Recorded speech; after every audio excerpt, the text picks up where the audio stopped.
Chapter 22. "Now, Beatrice," boomed Lady Parsons, "how often have I told you that Kiki's jacket must be buttoned up, right up to his little neck? You don't want the little doggy to catch a chill, do you?" Beatrice glared at the shivering animal, standing on the hall table, getting ready for his afternoon walk. Beatrice did want him to catch a chill. She wanted him to catch a chill and then pneumonia, and then die.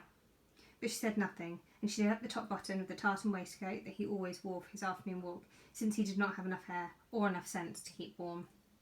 "Now the lead," ordered Lady Parsons, and Beatrice fetched the lead and clipped it on, while Kiki snapped at her fingers.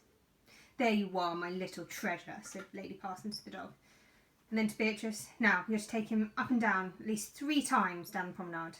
I shall know if you've only taken him twice, because Miss Tandry will be looking out of the window, and he must not be allowed to sniff at other dogs." It was a grey and windy day. The waves beat drearily on Littleford Shingle Beach. There was nothing to be done.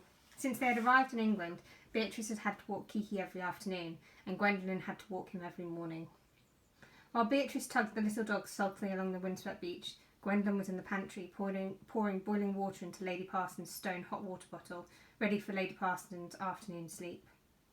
When she had finished, she carried it upstairs to the big bedroom, with its Turkey carpet and lace-covered tables, and the picture of Sir Hector Parsons, who had been shot by mistake in Kenya while trying to shoot lions. If she hurried downstairs now, she'd get half an hour to look at a comic she had found in the kitchen drawer before it's time to lay the tea. "Gwendolen," came Lady Parsons' angry voice from her bedroom, "come back at once. How many times have I told you that the bottle must be wrapped in my shawl? Do you want me to burn my feet?" Gwendolen did want it. She wanted it just as much as Beatrice had wanted the little dog to get pneumonia. But after nearly a month in Lady Parsons' house, she knew it was helpless. The Carters were penniless. There was nowhere else to go. "I hope I don't have to tell you which of my shawls the bottle must be wrapped in." "No, Lady Parsons, it's the violet crotchet one in the second drawer down." "Well, if you know, then why don't you do it straight away," said Lady Parsons. "And tell your mother to hurry up with turning the collar on my blue velvet. I'm going to wear it for my bridge party tonight." But as the girl left the room, Lady Parsons leant back on her pillows with a satisfied sigh. The girls were slow and they were stupid, but they could be trained, and so could their mother. She had been right to take them in. Lady Parsons was a widow and rich. She was also quite amazingly mean. Saving money was a passion of hers, and when she could see her bank balance swelling, she felt deep happiness that nothing else could give her. Her husband had left her Grey Gables, which was definitely the largest and showiest of all the houses on the promenade. He had left her a big garden and a summer house and her private bathing hut on the front. She was a healthy, middle-aged woman who could do anything she liked, and that was exactly what she did. She saved. When she first got the letter from Mrs. Carter telling her that Clifford was in trouble again and that they were penniless, Lady Parsons had been annoyed. What did the Carters' difficulties have to do with her? Mrs. Carter might be her second cousin, twice removed, but that didn't give her a right to bother her. But then, Lady Parsons had a brilliant idea. Her personal maid, the one who helped her to dress and did her hair and kept her clothes in order, was getting old. She would sack her, and she would also sack the paid companion who came to take the dog out and wind her knitting wool and read to her. And she would train the Carters to do their work. Not only would this save 2 whole wages, there'd be no need to give the Carters free time or Sundays off, which servants always seem to want these days. As for Mr. Carter, who was on his way to prison in Brazil, he would of course never be mentioned or allowed to darken her doors again. So far the plan had worked well. She had made a sitting room in the basement where the family could sit when she didn't want them, and sometimes when she drove out she took Beatrice or Gwendolen and their mother upside from the carriage so that her friends could see how kind she had been to take them in. "Aren't you grateful to dear Lady Parsons?" the friends would say as she stopped the carriage to bow to them, and the Quinns would grit their teeth and say yes, indeed they were.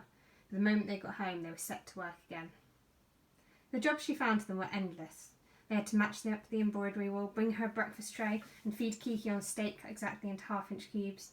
They were sent to shops in all weathers, mostly to the chemist to fetch medicines for whatever she thought might be wrong with her. They had to tidy her underclothes drawer and hook up her bust bodice, and Mrs. Carter had to darn Lady Parsons' stockings and take up her hems and trim her hats. At night, the Carters were so tired that when a black beetle walked across the floor of their basement sitting room, Mrs. Carter did not even trouble to get the spray from the pantry. One of the jobs the twins hated the most was reading aloud. They were poor readers. They read slowly and stumbled over words.